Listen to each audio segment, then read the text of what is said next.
ये जो पीड़ा गरीबों पे सरकार ने थोपी ना, इन्हीं को खत्म करने के लिए लड़ रहे हैं, इसलिए ये हमारे खिलाफ लड़ रहे हैं। क्या महिलाएं आज अपने मन से अपना जीवन जी पा रही हैं? क्या पढ़ी लिखी महिलाओं को रोजगार मिल रहा है? जब तक महिलाओं के हालात नहीं बदलेंगे तब तक देश के हालात नहीं बदलेंगे। पढ़े लिखे नौजवानों को रोजगार दिलाना, आशा बहनें, आंगनबाड़ी बहनें, भोजन माताएं, पंचायत सहायक, रोजगार सेवक, होमगार्ड की बहनें, पीआरडी की बहनें, उन सबको उचित वेतन और राज्य कर्मचारी का दर्जा दिलाना। हमने 32-33 मुद्दे बनाए। जब तक मेरे शरीर में लहू का आखिरी कतरा रहेगा, मैं इस काम को पूरा करने के लिए लड़ता रहूंगा। कि मैं मिट तो सकता हूं लेकिन अपनी बात से पलट नहीं सकता। मेरा बस चलेगा तो मैं डॉक्टर की पढ़ाई फ्री कर दूंगा बच्चों के लिए, इंजीनियरिंग की पढ़ाई फ्री कर दूंगा।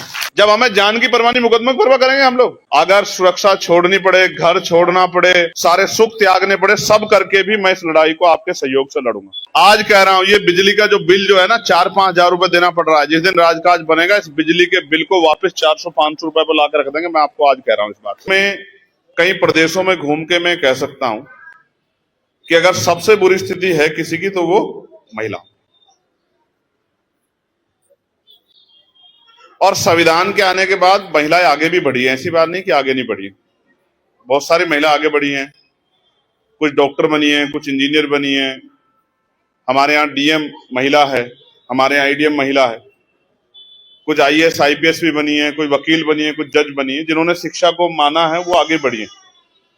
और राजनीतिक प्रतिनिधित्व के कारण महिलाओं को जो राजनीतिक प्रतिनिधित्व मिला है, वो गांव के प्रधान भी बनी है, विधायक भी बनी है, सांसद भी बनी है, चेयरमैन भी बनी है, जिला पंचायत सदस्य बनी है, जिला पंचायत के अध्यक्ष भी बनी है।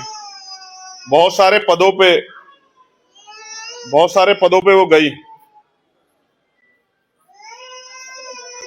लेकिन इस पूरे उसमें घूम के मुझे ऐसा लगा है कि हमारे सारे महापुरुषों ने महिलाओं को अधिकार मिले, इसके लिए सबसे ज्यादा काम किया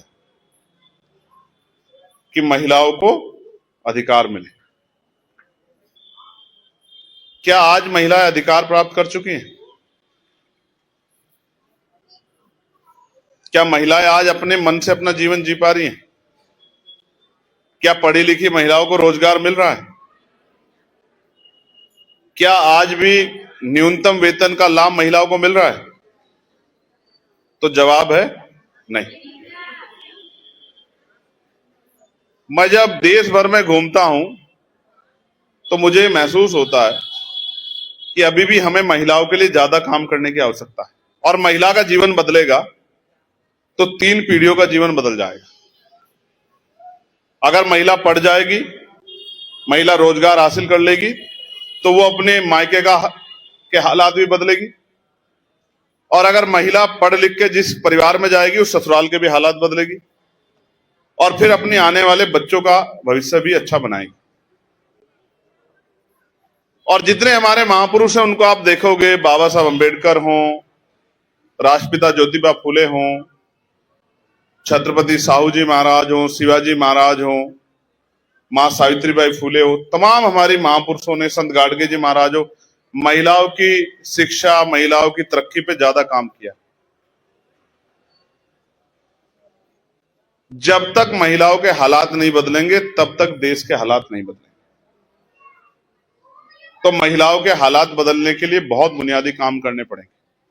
आज 4 जून है, हम लोग एक यात्रा जो शुरू कर रहे हैं, वो यात्रा हम लोग महिलाओं के साथ साथ पढ़े लिखे बच्चों को, नौजवानों को, पढ़ने वाले बच्चों को, पढ़ने वाली बच्चियों को, किसानों को, मजदूरों को, उन तमाम लोगों को बुनियादी हक देने की यात्रा हम लोग शुरू कर रहे हैं, जिससे उनके जीवन में बदलाव हो। जो मैं करना चाहता था वो मैं अभी तक नहीं कर पाया। उसका कारण क्या है कि आप लोगों ने मुझे आशीर्वाद देकर ताकत दे दी, लेकिन देश भर में वो परिवर्तन नहीं हुआ जिस परिवर्तन को हम लोग चाह रहे थे। और वही सत्ता वापस लौट आई। वो सत्ता वापस लौट आई तो जो हम लोग करना चाहते थे वो अपने क्षेत्र में नहीं कर पा रहे। अभी हम पे क्या है, एक कमरे की चाबी है, घर की चाबी नहीं। उस कमरे की चाबी में हम उस कमरे का भला कर सकते हैं। कहीं सड़क नहीं, सड़क बनवा सकते हैं। कहीं लाइट नहीं लगी, लाइट लगा सकते हैं। कहीं नाली की खराबी है, नाली खराबी ठीक कर सकते हैं। बिजली की व्यवस्था है, उसमें थोड़ा सा काम कर सकते हैं। लेकिन जो मुख्य काम है, जिस काम के लिए हमने आंदोलन शुरू किया, महिलाओं को घर पे रोजगार देना, जो पढ़ी लिखी महिला है उनको भी और जो नहीं पढ़ी लिखी है उनको भी। बच्चों को अच्छी शिक्षा दिलाना, पढ़े लिखे नौजवानों को रोजगार दिलाना, आशा बहनें, आंगनबाड़ी बहनें, भोजन माताएं, पंचायत सहायक, रोजगार सेवक, होमगार्ड की बहनें, पीआरडी की बहनें, उन सबको उचित वेतन और राज्य कर्मचारी का दर्जा दिलाना, वो काम हम नहीं कर पाए। शिक्षा मित्रों को, तमाम उन बहनों को जिनका अधिकार बैठता है, जो यहां काम करती हैं अस्पताल में, आज मजबूरी में 5,000, 7,000, 10,000 रुपए पे काम करने के लिए मजबूर। आप मुझे बताओ, इस बढ़ती महंगाई में जहां सिलेंडर जो है 1,000 रुपए के करीब मिल रहा हो, क्या हम लोग 5,000, 7,000 में अपना घर चला सकते हैं? न्यूनतम वेजेस हम लोगों ने पार्लियामेंट में लड़कर 753 रुपए लागू करवाया। कितना? लेकिन राज्य सरकार अभी नहीं दे रही है। 753 रुपए किस बात के? चाहे आप खेत में काम करो, चाहे फैक्ट्री में काम करो, चाहे कंपनी में काम करो, चाहे किसी के दुकान पे काम करो, चाहे वो महिला हो या पुरुष हो, चाहे किसी के घर में राजमिस्त्री के काम में करें, चाहे कोल्हू में करें, चाहे भट्टे पे करे, कहीं करे, चाहे उसको 753 रुपए कम से कम मिलेंगे। 753 का मतलब यह कि महीने में कम से कम 20,000 रुपए उनके घर में आएंगे। लेकिन ये सरकारें बीच में अड़के बैठ गई हैं। आज भी मैं जाता हूं ना गांव में, मैं अपनी बताता हूं मैं, और आपको औरों क्या कहूं। मेरी माँ जब हम छोटे थे तो वो खेत से घास लेके आती थी, उस घास को बेच, उसको घास को वो भैंस को चारा देके दूध बेच के हमें उसने पढ़ाया, आगे बढ़ाया। आपका दूध जाएगा 50 रुपए और पैकेट का दूध आएगा 100 रुपए का, और दूध कितना? 4 लीटर, 5 लीटर, कुछ आप उसमें से घर रख लोगे। 200-300 रुपए को काम करके 5-6 हजार रुपए में थोड़ा घर आगे बढ़ रहा है। अमीरों के यहां जितना भोजन हम लोग खाते हैं उससे ज्यादा भोजन बच जाता है उनके यहां। उनके जानवर हमसे अच्छा भोजन खाते हैं, उनके जानवरों के लिए एसी लगा हुआ है, गर्मी के सर्दी के लिए हीटर लगा हुआ है, अच्छे गद्दे हैं, अच्छी दवाइयां, और हम लोग गरीबी, बेबसी, लाचारी के जीवन में अपना जीवन यापन कर रहे हैं। हमने 32-33 मुद्दे बनाए, हमारी बहनों के जरिए मुद्दे आप तक पहुंचेंगे, कुछ बहनों ने बताए भी होंगे। मैं आज आपको कह रहा हूं, मेरी बात को गौर से सुन लो, और जो मैं इस गुरु घर में खड़े हो कह रहा हूं, वचन देख कह रहा हूं, जब तक मेरे शरीर में लहू का आखिरी कतरा रहेगा मैं इस काम को पूरा करने के लिए लड़ता रहूंगा। जो बात मैं आज कह रहा हूं आप, मैं इसको सभा में कहूं तो हो सकता है कि, हालांकि मैं अपनी बात से इधर नहीं होता, लेकिन अगर मैं सभा में कहता हूं तो हो सकता है उसमें कोई राजनीतिक बात हो, लेकिन मैं गुरु घर में खड़े होकर कह रहा हूं तो मैं वचन दे के कह रहा हूं कि मैं मिट तो सकता हूं लेकिन अपनी बात से पलट नहीं सकता। कक्षा 1 से 12 तक की पढ़ाई मुफ्त करेंगे बच्चों के लिए, बच्चियों की कक्षा 1 से 12 तक की पढ़ाई। और सिर्फ पढ़ाई नहीं, ऐसी पढ़ाई जो प्राइवेट स्कूलों में 2, 3, 4, 5 हजार रुपए दे के मिल रही है, ऐसी पढ़ाई मुफ्त करेंगे। मैं आपको वचन दे के कह रहा हूं आज। आपका बच्चा भी अंग्रेजी में बात करेगा, आपका बच्चे भी अंग्रेजी में पढ़ के आएगा, और आपका बच्चा भी उन प्राइवेट स्कूलों के बड़े बड़े फीस वाले बच्चों का मुकाबला करेगा। आपका बच्चा भी 12वीं तक पढ़ के और उसके बाद जब वो आगे बढ़ना चाहेगा, मैं तो कह रहा था, परसों मुझसे किसी ने पूछा था, मेरा बस चलेगा तो मैं डॉक्टर की पढ़ाई फ्री कर दूंगा बच्चों के लिए, इंजीनियरिंग की पढ़ाई फ्री कर दूंगा। हम रोजगार नहीं दे सकते ना, सरकार कहती है हम पे रोजगार नहीं है, तो ना आप रोजगार मत दो, आप बच्चों को पढ़ने के लिए छूट दे दो। आप बीटेक करना चाहे, एमटेक करना चाहे, पॉलिटेक्निक करना चाहे, लॉ करना चाहे, एलएलएम करना चाहे, आप बीटीसी करना चाहे, बीएड करना चाहे, एमबीए करना चाहे, एमसीए करना चाहे, एमबीबीएस करना चाहे, एमडी करना चाहे, फ्री कर दो।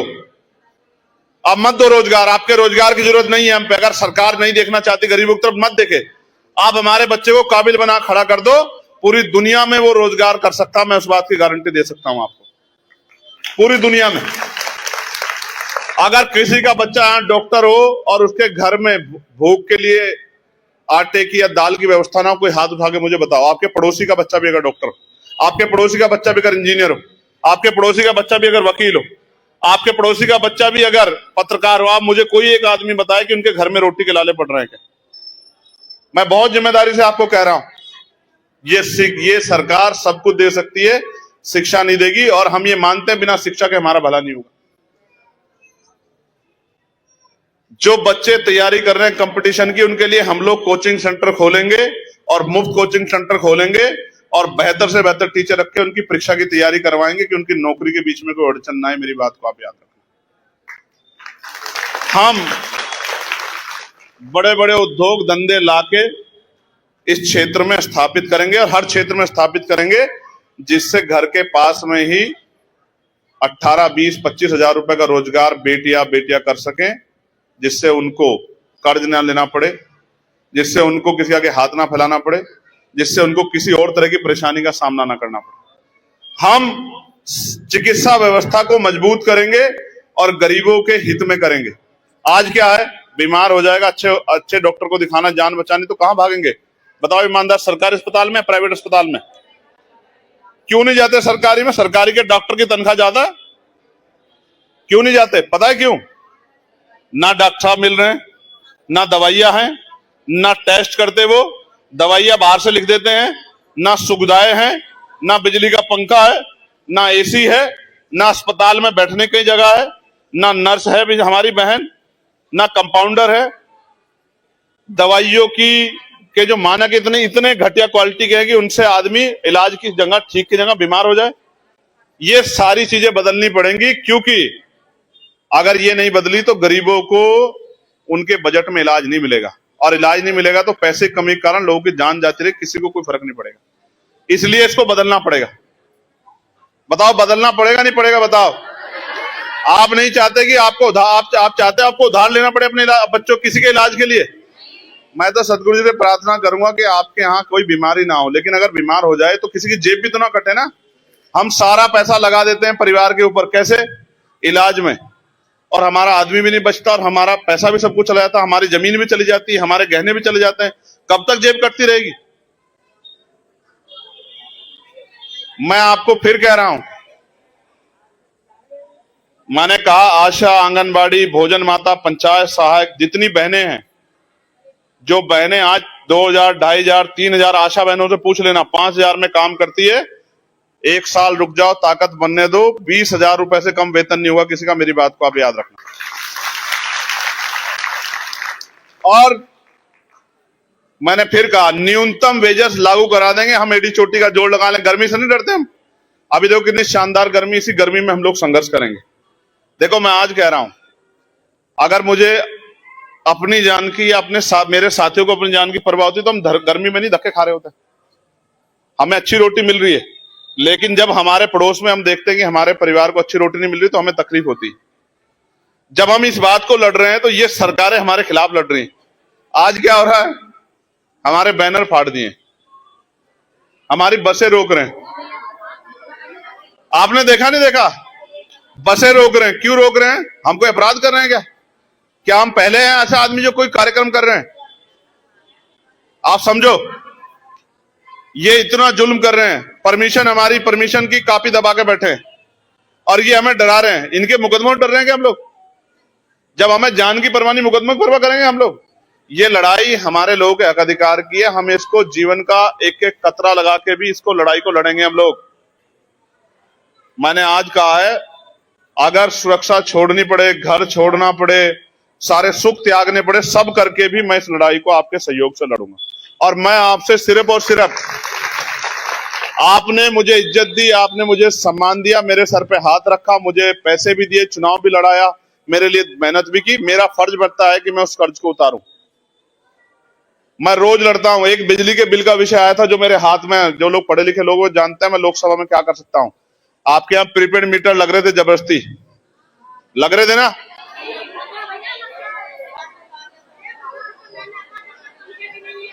देखो आज सुन लो मेरी बात को, अब मेरी बात सुन लो। पहले तो वो प्रीपेड मीटर मैंने सवाल खड़ा करके वो प्रीपेड मीटर हटवा दिए सब जगह से। जिसके नहीं हटाओ वो जिलाध्यक्ष को बता देना, हटवा देंगे एक दिन के अंदर। सुन लो मेरी बात, दोबारा बता रहा हूं, सरकार ने आदेश कर दिया हटाने का, क्योंकि वो लड़ाई हमने लड़ी है। अगर जहां के नहीं हटे वो आप बता देना, हम खुद खड़े होकर हटवा देंगे। मेरी बात को आप याद रखना। दो तरह के मीटर, एक है स्मार्ट मीटर, एक है प्रीपेड मीटर। सुन लो पहले। स्मार्ट मीटर क्या है? महीने के बाद आके वो रीडिंग चेक करेंगे और जितनी रीडिंग है उसका बिल आपसे कहेंगे कि भुगतान कर दो। स्मार्ट मीटर क्या है? मेरी बात सुन लेना, मुझे बता लेने दे। स्मार्ट प्रीपेड मीटर वो है, हालांकि वो भी स्मार्ट ही, ये भी स्मार्ट ही। इसमें क्या है, आपको पहले पैसा जमा करना पड़ेगा, जैसे मोबाइल से रिचार्ज होता है, और जिस समय रिचार्ज खत्म बिजली गुल। अगर आपने आज कमाई नहीं की, आपकी जेब में पैसा नहीं है, रिचार्ज खत्म हो गया, तो आपकी बिजली, समझे? ये है प्रीपेड मीटर। ये जिसके यहां लगा हुआ प्रीपेड मीटर, आप जिला अध्यक्ष जी को बता देना, उखाड़ के फेंक देंगे। मैं आपको आज कह रहा हूं, उखाड़ के फेंक देंगे, उखाड़ के। ये प्रीपेड स्मार्ट मीटर जिसके यहां लगा हो, इनको बता देना प्रशांत भाई को, मैं वचन देख कह रहा हूं, उसको उखड़वा के फेंकवा देंगे, याद रखना।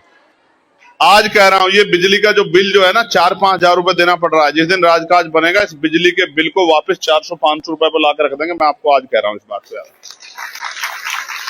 आज कह रहा हूं, नोट करो, गुरु घर में खड़े हो कह रहा हूं,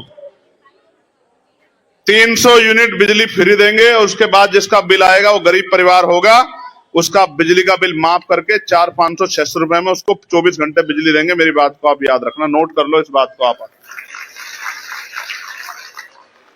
ये जो पीड़ा गरीबों पे सरकार ने थोपी ना, इन्हीं को खत्म करने के लिए लड़ रहे हैं, इसलिए ये हमारे खिलाफ लड़ रहे हैं। आप समझे? ये हमारे खिलाफ लड़ रहे हैं इसलिए क्योंकि हम अपने गरीब परिवारों के आंसू पोंछने के लिए लड़ रहे हैं।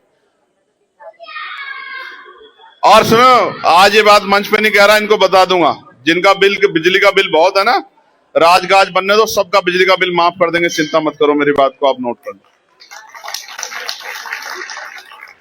आप फिर समझो, सरकार बिजली, पढ़ाई और इलाज पे कोई